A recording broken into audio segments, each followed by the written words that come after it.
अपने देवप्रयाग के इस सफर में पहले हमने हरिद्वार में मां गंगा में डुबकी लगाई, मां चंडी और मनसा देवी के दर्शन किए और अगली सुबह निकल पड़े अपनी रेंटेड स्कूटी के साथ देवप्रयाग की ओर। अगर आपको पहाड़ों में घूमना है तो सबसे बेस्ट ऑप्शन दोपहिया ही है, क्योंकि यात्रा का अनुभव और सफर का मजा दोनों ही दुगना हो जाता है। इस सुंदर नज़ारों और मां गंगा के साथ ने हमें ये बुला दिया था कि कब 3 घंटे बीत गए और हम पहुंच गए देवप्रयाग। उत्तराखंड के सबसे प्राचीन और खूबसूरत आध्यात्मिक जगह में से एक है देवप्रयाग, जहां हिमालय से 2 पवित्र नदियां मां अलकनंदा और भागीरथी का महासंगम होता है। माना जाता है कि मां गंगा गौमुख से निकलती हैं, मगर सच ये है कि ये कई जल धाराओं के संगम से बनती हैं, जिनमें 2 प्रमुख नदियां हैं, भागीरथी और अलकनंदा, जिनका मिलन भी देवप्रयाग में होता है, जो कि एक पवित्र संगम स्थल है जहां से भारत की सबसे बड़ी नदी मां गंगा की शुरुआत होती है। पंडित जी, शंकर भगवान यहाँ पे है गंगेश्वर महादेव जी।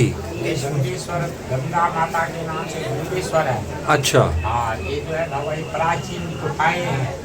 ये आज की नहीं, आदि काल की बनी हुई है गुफाएं। ये आदिकाल पुरानी। हाँ, पुरानी गुफाएं हैं ये सब। यहाँ लोगों ने तप किया, ऋषि मुनियों ने तप किया जी। ये है ना, देवताओं ने तप किया। देवताओं देवप्रयाग के नाम से, देवताओं के नाम से देवप्रयाग बना है जी।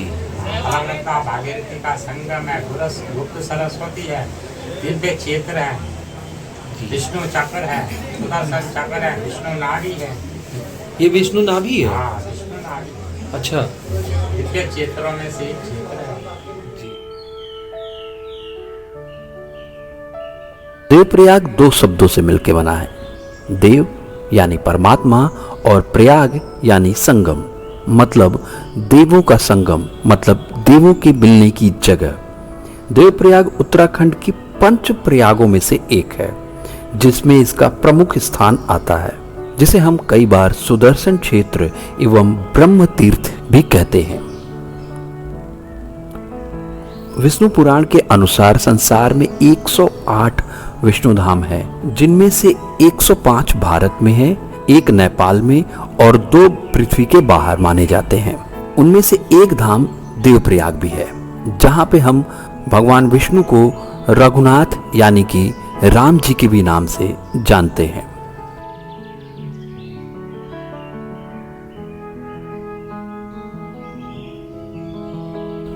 इसी स्थान पे ब्रह्मा जी ने कई दिनों तक तपस्या करके भगवान विष्णु से सुदर्शन चक्र की प्राप्ति की थी। इसी स्थान पे भगवान राम जी ने त्रेता युग में रावण के वध के बाद ब्रह्म हत्या से बचने के लिए यहाँ तपस्या की थी।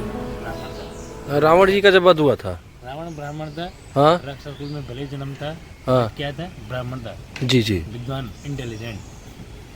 राम जी ने उनका वध किया। रामचंद्र जी पे ब्रह्म हत्या का दोष लगा, बिकॉज पंडित को मार तो हत्या का दोष तो लग गई। हाँ। तब उन्होंने यहाँ पे आके 11 वर्ष यहाँ पे बैठ के तपस्या किया था भगवान राम जी। जी। संगम में गए राम जी, वहाँ पे उन्होंने अपने पिताजी सीधी तरफ बलिदान दिया था। वहाँ पे उनके फुटप्रिंट में रियल के अच्छा रामचंद्र जी पैरों के निशान, जी जी। यहाँ पे उन्होंने तपस्या की। यहाँ पे उन्होंने तपस्या की थी। रघुनाथ मंदिर, जहां स्वयं विष्णु जी राम जी के रूप में विराजमान हैं, आदि गुरु शंकराचार्य द्वारा 8वीं शताब्दी में बनाई गई थी। मान्यता है कि देव शर्मा नामक ऋषि ने भी यहां पर तपस्या की थी, जिसकी वजह से इस स्थान का देवप्रयाग नाम रखा गया। देवप्रयाग न केवल पौराणिक महत्व रखता है, बल्कि यह आध्यात्मिक अनुभव का भी एक केंद्र है।